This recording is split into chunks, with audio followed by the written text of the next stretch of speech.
Hello and good morning. If you are in Eastern time, if you're in any other time zone, good whatever it is for you. I hope that you're feeling great. I hope you had an amazing Valentine's Day, and I hope you're excited to talk about the full moon in Leo because I'm freaking jazzed about it. And the reason why, hi, thank you for joining.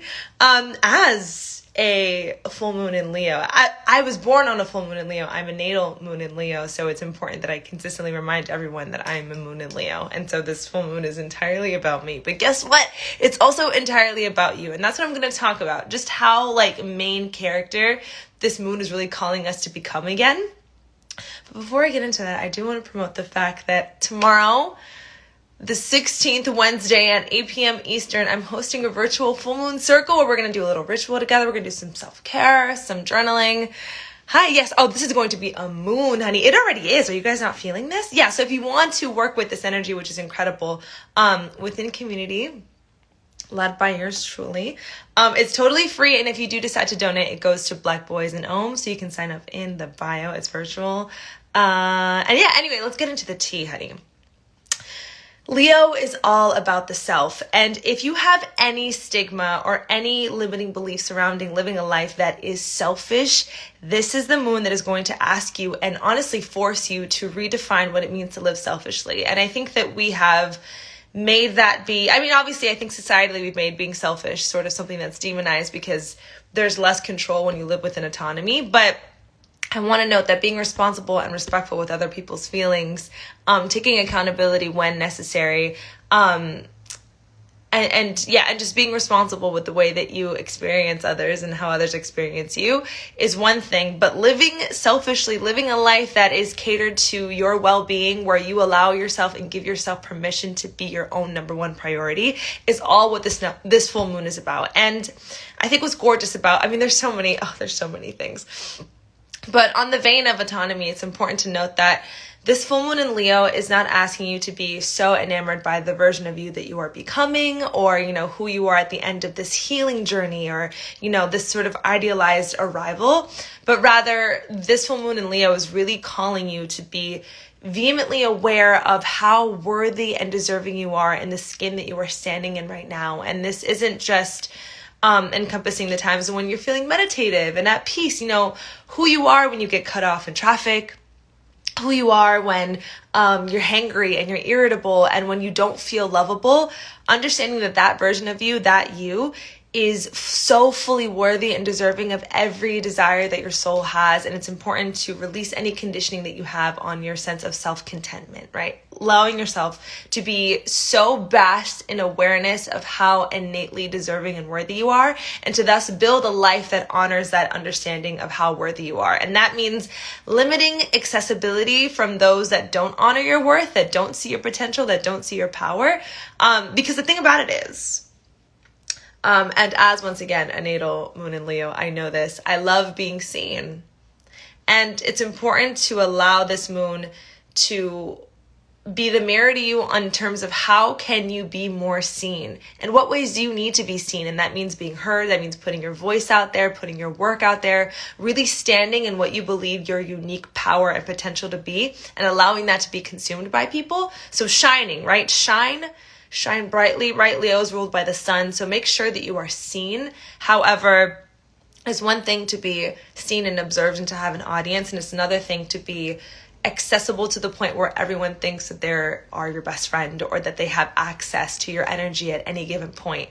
So being so hyperactively aware of who deserves to have that behind the scenes access to you and who no longer should have that privilege. So just being really, really, really clear when it comes to those boundaries, because when you are basking in this place of self-love, you understand that you are the gatekeeper of your energy. And when you stand in a place where you are just so aware of how sacred your energy is, you become more comfortable with saying the necessary no's to limit access from those that don't deserve to be able to access your energy. I hope that I said that in a way that made sense. So yeah, understanding that you standing in your power, yes, means being seen and putting yourself out there, but also reeling back in the ways in which you are perhaps too easily reached by people that are either draining you or that maybe just don't deserve to be in your in your quantum field, baby. Because I think that when, for instance, because Leo is all about the self, we're also going to be in a state where we're reflecting our experiences with rejection.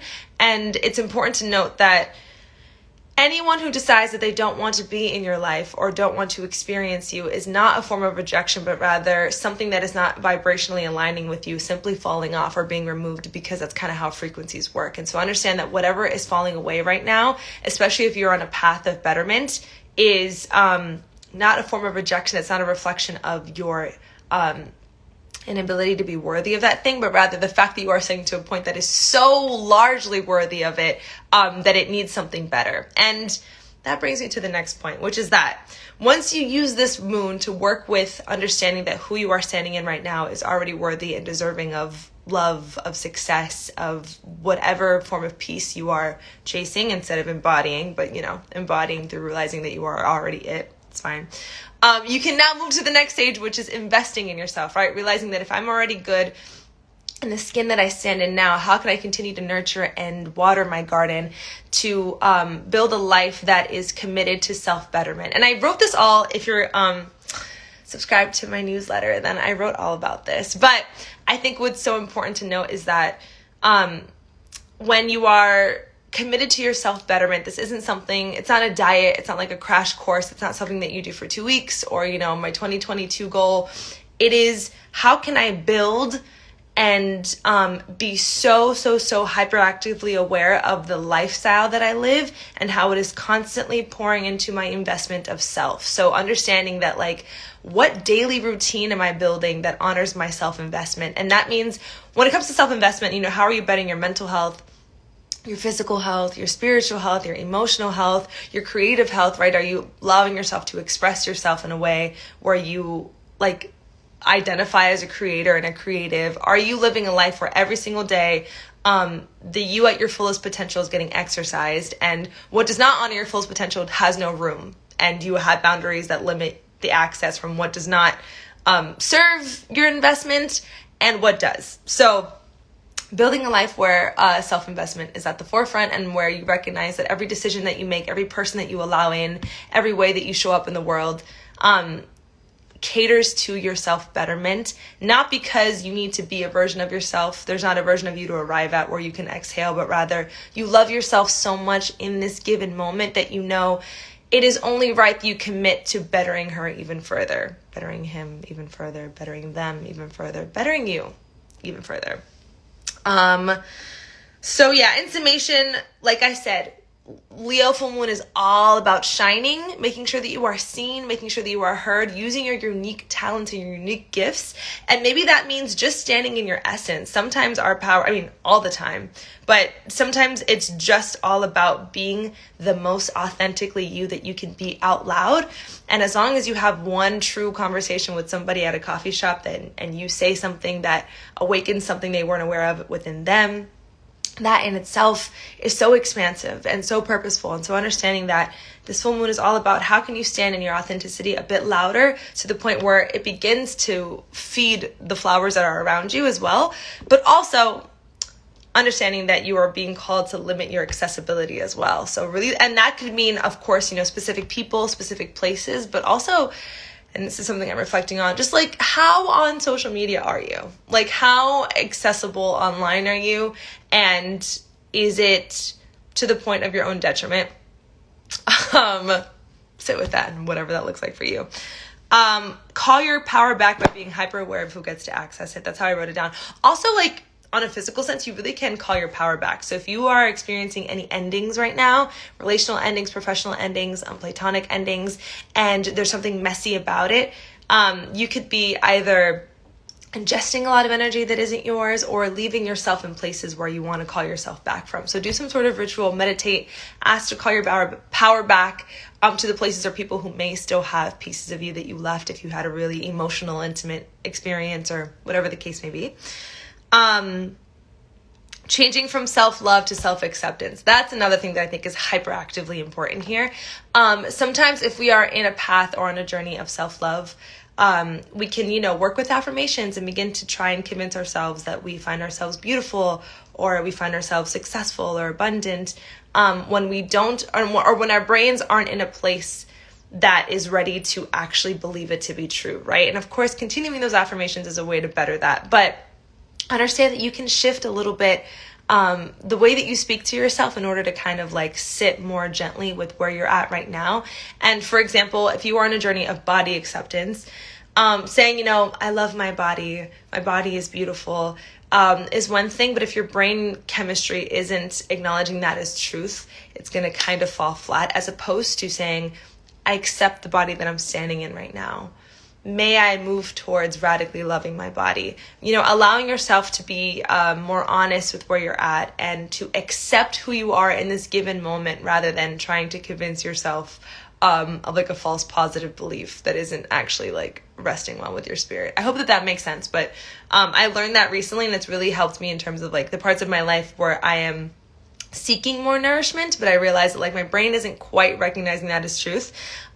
Just accepting your circumstance puts you in such a present space where you're able to thus create from a conscious awareness. So just accept where your body's at, where your job is at, where your relational dynamic is at. Especially Valentine's Day was yesterday, babe, and I am hella single, and I'm choicefully single in that like I'm not gonna show up to a relationship that doesn't like fully light me up. I enjoy my solitude very largely, very loudly. So I'm very content with where I'm at. But I do recognize that there's a large part of me that desires partnership and that is walking towards a reality where that happens for me. And so, it was one thing to be like, I love being single. This is the best day ever. And nothing to be like, I accept the fact that right now I'm not in partnership with another, but I am in partnership with myself. And just kind of like, I guess, shifting your verbiage and your dialogue surrounding your current situation so that you're fully accepting of it. And that puts you in a place of gratitude for what's showing up. Oh gosh, I can't believe I haven't even mentioned this yet. Well, yes, so that, and also just understand that Leo being the sign of self, being the sign of child and expression, it is also the sign of like drama, honey. And of course, I think that's something that can have a negative connotation as well, right? If you're perpetuating drama, if you're gossiping or whatever. But when I'm talking about drama, I'm talking about understanding that you are the main character of a coming of age film. This is your Euphoria. This is your ATL. And it's important to note that if there's one thing about any person in your life that is a natal moon in Leo, like myself, we live life as if we are on stage and there's an audience constantly. And yes, that can be narcissistic, but also that can bring forth this like romanticization and this ideation of the life that you are living. And so I say that to say, use this full moon to take in a little bit of that energy. Understand that if you're going through any losses, any rock bottoms, any curveballs, or any shifts in your life, this is just the forward advancement of your story, and your audience is rooting for you. So if you're going to cry, honey, cry in that good lighting, understanding that like this is your scene, this is your moment. Everything is happening for you and your tale is unfolding, and any curveball or pain or loss is redirection to the next scene where it's going to introduce you to the character that's going to pull you here, that's going to introduce you here, that's going to get you here. And eventually you're going to have your happy ending, and understanding that your happy ending is in radical acceptance of how gorgeous and romantic you get to make your life in this given moment, and to enjoy the journey of it. Because I was listening to Alan Watts this morning, and he was talking about how like especially when we travel, right? Like we want to make everything short. You want to make from point A to point B as short as possible, that we eliminate the journey of it.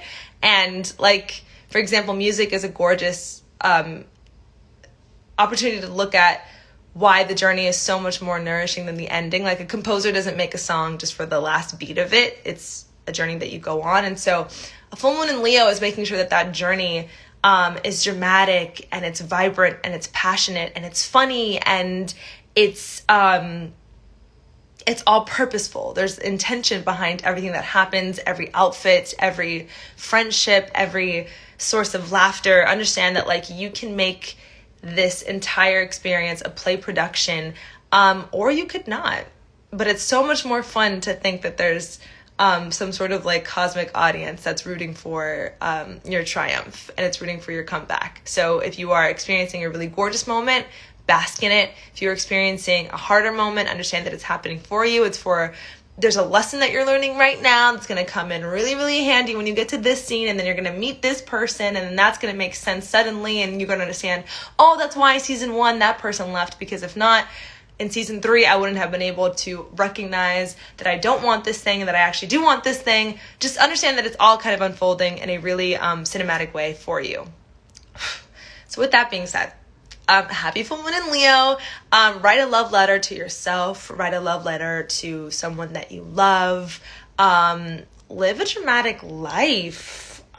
Just pour into yourself. Like I said, this is all about self-investment, self-betterment, which is in the same breath of radically accepting where you're at right now, understanding that where you're at right now is so fucking deserving of your soul's desires, and your heart's desires. Leo is all about the heart, so making sure that everything you are chasing in life is heart-based, and ultimately standing in a place where if I do radically love myself, if I'm in this place of self-contentment, it's only right that I owe myself commitment to self-betterment. And so building a life where you are consistently expressing and creating and nourishing your garden is kind of the energy and the vibes right now. So work with it. And like I said at the top of this, if you want a ritual with me, it's totally free. And if you do want to donate, it goes to Black Boys and Om through Smudge Wellness. You can register in my bio. It's at 8 p.m. Eastern Standard Time online tomorrow night.